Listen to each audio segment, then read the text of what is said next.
The questions that we are going to discuss in this session, even if you are fully sure that you have done it correctly, still I would recommend you to watch each and every solution, each and every step, because I am not only discussing the solution, I am doing a 360-degree analysis of the question. Okay, not a very detailed one because time is limited, that is not permitted by time, but I love to do that analysis, right?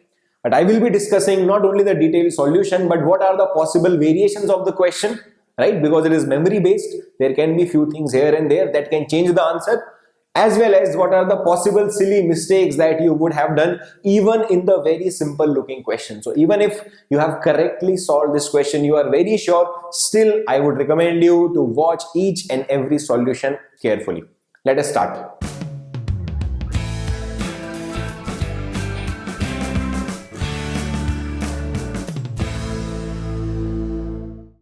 Now, strength of materials, it is a very fundamental subject of mechanical engineering as well as civil engineering.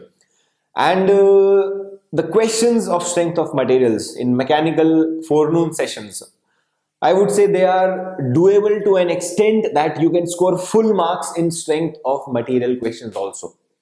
We are analyzing each and every subject individually, looking at the different aspects of the questions, discussing the explanation in detail, as well as discussing that what possible variations or mistakes can be there in the question, right? So let us start that discussion with the question that I have shown here. A very doable question. Loading and unloading behavior of a metal is plotted below. This is the diagram where you can see stress is plotted here, strain is plotted here. This is the loading, this is the unloading, right? The elastic and plastic strain corresponding to 200 megapascal stress respectively are how much? So for example, this is your 200 megapascal because the stress is measured at 200 megapascal. So for this value of stress, if you load it up to 200 megapascal and unload it, how much is going to be elastic and plastic strain? This is a very basic concept. We have discussed even more complex concepts and even more complex examples on this particular concept in the video course of Exergic. This question does not require any of those lengthy calculations that we have discussed. It's a very direct and straightforward question. It is asking you only that how much will be the value of elastic and plastic strain. Now, some of the students who might not be knowing the concept but still tried to solve this, what mistake they have done, let me tell you. Because elastic comes and then plastic comes, right? This is the general idea in our mind that on the strain line, elastic comes and then the plastic strain comes, right? So what students did, that this strain they marked 0.01 strain, they marked as the elastic, and after that this one 0.02 because total is 0.03, so this is 0.02, right? So 0.02 they marked as plastic, and this is incorrect, this is not correct. What is happening here, we are loading this up to this value of stress, we are loading that particular specimen or metal up to that value of stress, and then we are unloading it.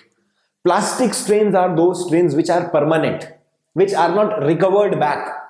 If you look at the graph of loading and unloading, because it's clearly mentioned in the question, once it is over, how much is the value of strain left in the body? It reached here after loading and unloading. This value of strain is permanent. Earlier it was having zero strain, but after loading and unloading, now we are not applying any stress. We applied, we removed. After this cycle, how much strain it has got? It has got a permanent strain of 0.01. That is plastic strain, permanent strain. And this much strain it has recovered. You applied the stress, you strained it up to 0.03, but this much part, it has recovered back. 0.02 got recovered, this could not got recovered. Whatever strain is recovered is elastic strain. Whatever strain could not be recovered is plastic strain. It is asking elastic and plastic. So elastic is 0.2. This is elastic. This is plastic. Elastic is 0.2. Plastic is 0.1. Again, a very doable, direct question, I would say. Let us discuss the next question. The shear stress variation in the wire of a spring is shown in the figure. Which of these shear stresses will be acting on the cross section of the spring wire? Again, a question which we have discussed already when we were discussing about the spring. I had already told you that this variation you are going to get if both the direct shear stress as well as the torsional shear stress are considered together. So clearly A option is going to be incorrect, B is also going to be incorrect, C option is the correct option in this case. Now some of the students are confused whether option D should be considered or it should not be considered. Look, option D says that direct and torsional shear stress are there, but it is considering the effect of curvature as well. If the effect of curvature is also considered, then the variation is not going to be linear. Let me tell that by telling the individual variations of direct shear stress and torsional shear stress. As a result of direct shear stress, there is going to be a uniform value of shear stress, which we can call to be the average shear stress, that is going to get generated throughout the cross section, correct? That effect is going to be very much there, but if this is superimposed with the torsional shear stress effect, then what is going to happen? In the case of torsional shear stress, we already know that this is how the variation occurs. There is zero shear stress at the center, right? We know the torsion formula. From the torsion formula, we can conclude that tau is equal to TR by J, right? From that, the value of T and J are constant for any cross section. Tau is directly proportional to the radius. At R is equal to 0, tau will be 0. So this is how the variation is in case of torsional shear stress. This is how the variation is in case of direct shear stress. If you superimpose both of them, this shape you are going to get. At the center, here you have zero shear stress, here you have average value. You can very clearly see here that at the center you don't have zero. You have a certain value, right? All the values, all these values are going to increase, are going to move up by tau average. This one, this one, this one, every one of them. I have already explained that in detail. We have discussed this already when I was teaching you springs. So this is how the variation is going to be. If there was a curved line in this shape, suppose there was a curved line, then curvature effect was considered. But for any straight line, curvature effect is not present. So option D is incorrect for this question. Now let us discuss this question of strength of materials, which has been incorrectly solved at every other place. The problem is that it is a question in which there is a cone and its self weight we have to consider, and it is resting on a surface, as you can read from the question. But in every other place it has been shown as if it is hanging from a surface. Both of the cases looks different, right? So what is going to be different in this case as compared to this case? Okay, we are going to discuss that. Please note that it is memory based right now. So from the feedback of the students, this is the case that this is the statement that solid cone is resting on the surface is the statement that we have got.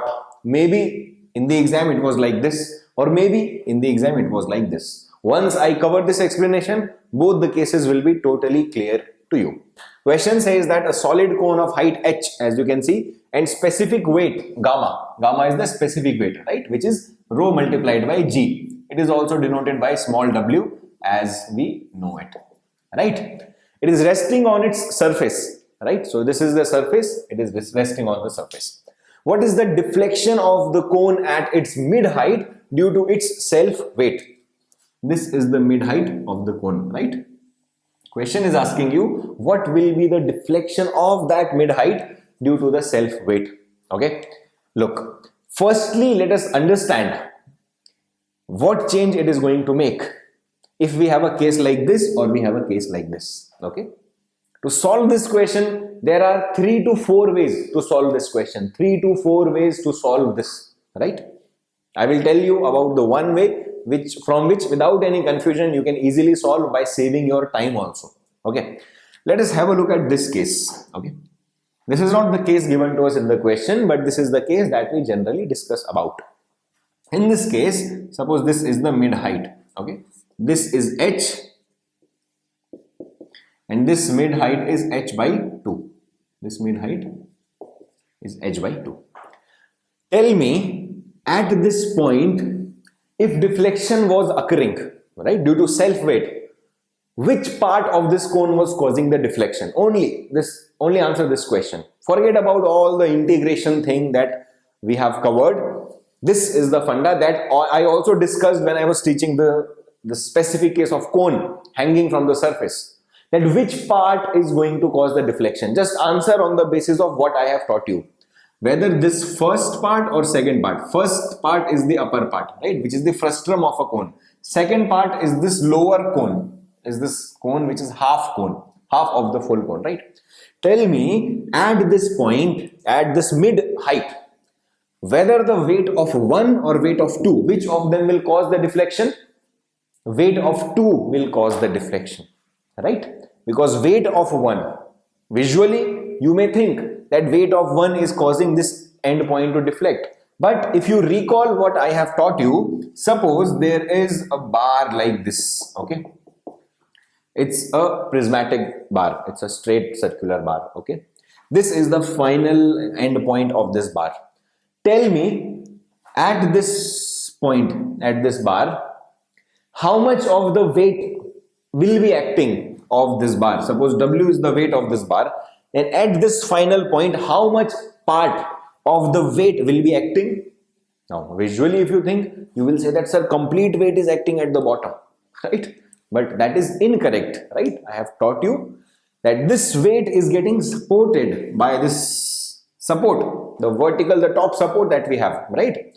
This bottom surface is free to move. This bottom surface is not experiencing any weight because weight of the bar is getting supported by this reaction, which will be equal to W. So the complete weight is getting supported by the reaction. The final point, the final surface, it is not supporting anything. Rather, it is hanging, right? Same is this story here. If you consider only this frustrum of the cone, the first part, and the bottom part, at the mid part, no weight of part 1 is acting, right? But what I have taught you, recall it, that any weight that is going to act on any point, on any section, will be decided by the weight below that. Because this part, this shaded part, is hanging on which surface? On this surface, right? You can assume this bar to be divided into two parts. The lower part is hanging on which surface? On this surface, right? You can assume it in that way. Obviously, if this lower part is hanging on this mid plane, the mid plane will experience a force, right? That force will be equal to the weight below that section. If you keep this section moving up and up and up and up, what is going to happen? The weight that will be present below that section will keep on increasing. For example, at this mid height, how much weight is going to act? W by 2. If this is h by 2, so h by 2 is the height below of that also. So h by 2's weight, or W by 2, is acting on this mid plane, right? If you keep moving it up and up and up, and you moved it up to this point, then tell me at this section how much weight is acting? Complete weight is acting at that section. This section is the support which is giving a reaction equal to the weight. So if you keep moving this section up, the part of the bar below that section will keep on increasing, which means that the weight of that part below that section will keep on increasing. So the force that will be felt by that section will keep on increasing. So if you lower it and you put it here, it will experience zero weight because there is no weight below that.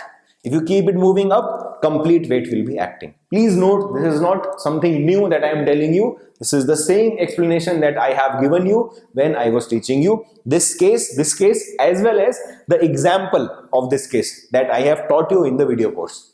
Same funda you have to apply here. Look at this case now. At this mid section, tell me what weight is going to act, what weight is going to deform it? This weight. The weight of the cone below of that. Correct or not? Now come to this case. Tell me in this case, use the same concept. At this point, at the midpoint, which weight is going to deform it? wait, let me name the points, name the parts there. This is part 1 and this is part 2 below of that. Which weight is going to apply force on this section? Don't think that sir 2 is lower so it will apply force. It is not the same case. This case is slightly different than this case. How? In this case, tensile force was acting on this section. On the midsection, tensile force was acting because the lower cone was hanging on that. Right or not? So it will be applying a tensile force on this section. But in this case, this part is resting on this surface. So although the force that will be applied on this midsection of h by 2 will still be equal to this weight of the cone, but in this case now it is compressive. This is the only difference. Again, this case also I will explain you from the example of this bar. Suppose there is a bar like this which is resting on a surface. Tell me what will be the weight force on this, on the top surface. Tell me how much will be the compressive force that will be felt by the top surface? 0. But how much will be the compressive force felt by the bottom surface? W, the complete force. So things have reversed now. Things have reversed now. The weight that any section will experience is equal to the weight above of that and not weight below of that. So this weight above of the midsection at h by 2 will determine how much compressive force is getting applied on that section. Higher will be the section, lower will be the mass above that section, lower will be the force. For example, on the top surface, there is no section which is trying to compress it, right? But at the bottom section, complete section is above that. So complete weight is trying to compress it. It will be feeling a force of W. Complete weight. This is the concept here. Now let us compare. In this case, how much was the force, how much was the weight that this midsection was experiencing? It was experiencing a weight of half cone. Type of force was tensile, right? Because that half cone was hanging from that section. But here what is happening? Here also this half cone's weight is acting on the mid surface. But this time it is pressing on that surface. That's the only difference. The weight acting, the weight force that this section will experience is still equal to this half cone. So nothing changes in the expression, only the sign changes of the deflection. But the question is not asking you the sign of the deflection, right or not? So you only have to take the magnitude, which will be same for both. Let me tell that to you by one more way, a simpler way. We know that in this case where cone is hanging from the surface, how much is the deflection of this free point?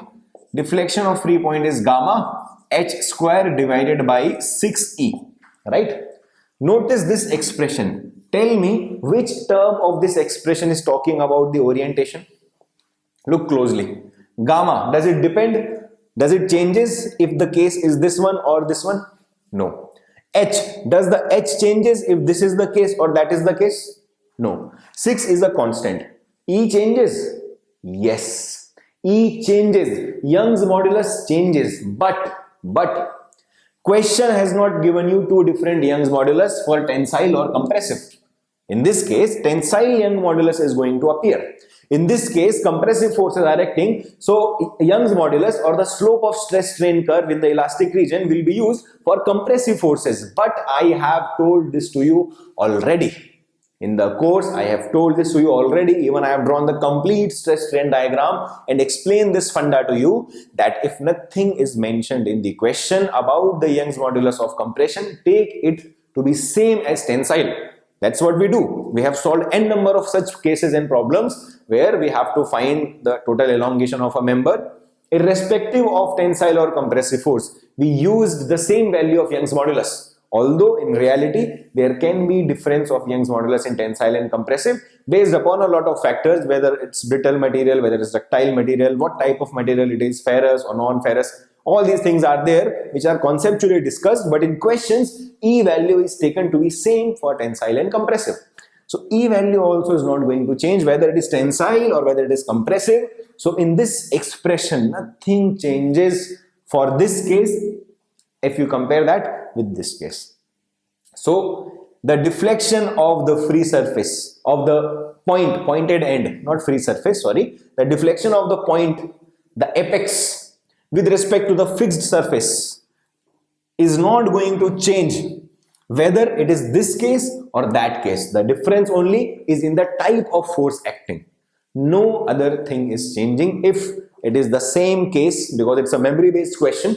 So if this is the case that has been discussed, if there is any variation in the question, we will know that once actual response sheets are out, then we will talk about that. But if this is the question, then nothing is going to change. Now let us solve this question, and let me tell you that how within 1 minute, less than a minute, you can get the answer. Now there are 3 to 4 ways to solve this question from now. Once we have understood that this case is no more different than the case of tensile 1, we can use the same concepts that we used there for integration, apply that here and get the answer. But I will tell you even a better and faster way, which you can not only use here, but we have been using this already in other cases where different stepped bar was given to us. That same funda we are going to use here. Look at this case. Suppose this is the point A, this is midpoint B, this is C. The deflection of A with respect to C, we know. The expression of that we know, which is gamma h square by 6e, right? That is the deflection of A with respect to fixed point. Deflection of A with respect to C is same as deflection of A with respect to B plus deflection of B with respect to C. That's what I have written here. Question is asking us how much will be the deflection of B. Obviously with respect to rest, means with respect to C. So deflection of B with respect to C is equal to this term minus of this term. This term will be sent here. That's what I have written here, right? Deflection of A with respect to C, direct formula we can use for the complete height. Now what will be the deflection of A with respect to B? With respect to B means by considering B to be at rest. How much will be the deflection? Again, it is a cone. We already know the expression for cone. This is the same expression. What is the only change? Height has changed now. It is the half cone that we are considering. So h will become h by 2. That's what we have put here. Open the bracket, simplify.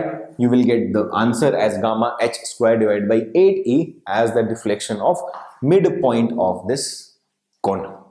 Across different years, the question type on slope and deflection continuously changes. Sometimes it's a tricky question, sometimes it's a rather theoretical question, sometimes a question that looks difficult but in reality it is easy, and sometimes a question which looks also easy and in reality also it is very easy. This year it was one of those questions. It was a question with options. Practically speaking, you don't even need to lift the pen to get the answer. If 4 options were given, you can directly tick the correct option and move ahead. Let me tell you how. And please note that in the question of deflection, there are many ways that we can use to find out slopes and deflection, right? I am going to share that way which I recommended the most, which is going to take the least amount of time for such standard cases, standard loadings. It's a standard case, a cantilever beam and a moment. It's a very standard case. There's nothing innovative about the type of support or the type of loading. In such question, always go by the standard result. Save yourself some time in the exam. Okay. For the cantilever beam of length L and flexural rigidity EI, what will be the deflection at x is equal to L by 2 for a given loading? There is a point where silly mistake could be possible, but in this question it's not possible. The length here, where the distance or the point where the deflection is required, that is exactly at the center of the beam, L by 2. It could be at some other point. In that case, you have to pay attention to what is x, from where x is getting measured. For example, if this was written as x is equal to L by 3, I know some of the students, 10-20% of the students will take L by 3 from the free end. They will forget to look at the diagram that x has to be calculated from the fixed end and not from the free end. It's a very possible silly mistake, because I am very actively involved in the questions and the discussion of questions in the test series, question bank, different courses of Exergic. I have seen that just giving such slight variations can cause silly mistakes in 20, 30, even in some case 50% of the students. Good for you that in this case it is L by 2. So whether you count it from fixed end or the free end, you are going to get L by 2 only, right? Anyway, So you have to find out the deflection. We know that for such situation, when you have a cantilever beam, moment is acting at the free end. To find out the deflection of the free end, what is the expression? ml square divided by 2ei, right? And I have told you that moment can be shifted towards the fixed end, right? There is a specific direction in which you can shift the moment. If you have to analyze something, any slope, any deflection, you can shift the moments, or you can shift the effect of force also. If a force P is acting, you can also shift the effect of that force to some other point. But there are certain places where you cannot shift them. That's a detailed discussion. I am not going to do that here. But in this case, the moment can be shifted from here to here to know the effect of moment at L by 2. Only to know the effect of moment. Actually, it's not shifting. Actually, moment is acting here only. These are the small concepts from which theoretical question can be asked, and they also help you in determining the answer very quickly, right? Obviously, you can go by the other ways that are present to find out the deflection, okay? So if we shift the moment here to know the effect of deflection at this point, what will be the L by 2 in that case? In that case, what will be the length in that case? Length will be L by 2, right? In that case, if the moment's effect is to be checked here, the length will be L by 2. So this deflection, which was for the free end, if this is point A, this is B, this is C. So this is the deflection of C. To find the deflection of B, it will be M L by 2 square divided by 2 EI, which is nothing but ML square divided by 8 EI. Right? I explained here. I wrote that here for you. So you may think that, sir, you took the use of pen. But in reality, if you have been covering the course, if you have been solving the questions, you just look at the question, you do L by 2 square in your mind, multiply the denominator by 2 and just tick the right answer. Okay? Please try this with other methods also. Obviously, if you have got the answer, many of you, if you are in the final year, you may be thinking that it's done. But if you are in third year and you are preparing for GATE 2022, I would recommend you that try solving this from other methods also, just for practice. Let us have a look at this question. Very simple, very scoring, but I will tell you one thing here that might confuse aspirants in case data was different, or if this question is asked maybe in some other exam that you will be writing or in future GATE. One thing you have to keep in mind that can cause silly mistake and confusion after the exam. A prismatic bar PQRST is subjected to axial loads. As you can see here, different axial loads are acting on this bar. The segment having maximum and minimum axial stress respectively are which one? Options are given, and in different option, different sections name is given to us. Let's forget the option. Let's only focus on finding those sections. Like PQ is a section, QR, RS, ST, different sections are there. Which section has maximum and minimum axial stress? Now, as we are going to solve this question, you will realize that all of them ultimately will be having the tensile stress acting on them, which means maximum value you have to pick out of them, which will become the maximum axial stress member or section, and minimum will become minimum. Students will confuse if any one of them becomes compressive, right? Because this is a slight confusion among aspirants, that whether a value of stress, suppose in this case you have to compare stresses, one section is getting a value of +5, suppose, and other is getting a value of -10. Okay, two sections you have to compare, +5 stress and -10 stress. Tell me which one of them is more, which one of them is maximum, which is minimum. Now, some of the students, what they will do, this is positive, this is maximum, this is negative, this is minimum. These numbers, the plus with plus and minus sign, they are only telling you the direction, right? Whether it is tensile or compressive. Question is not asking you maximum tensile or minimum tensile. Question is asking you maximum or minimum axial stress. Tensile stress is also axial, compressive is also axial. In such a question, suppose if any one section got a compressive stress, you have to remove the sign to analyze it. You will not analyze this as +5 or -5.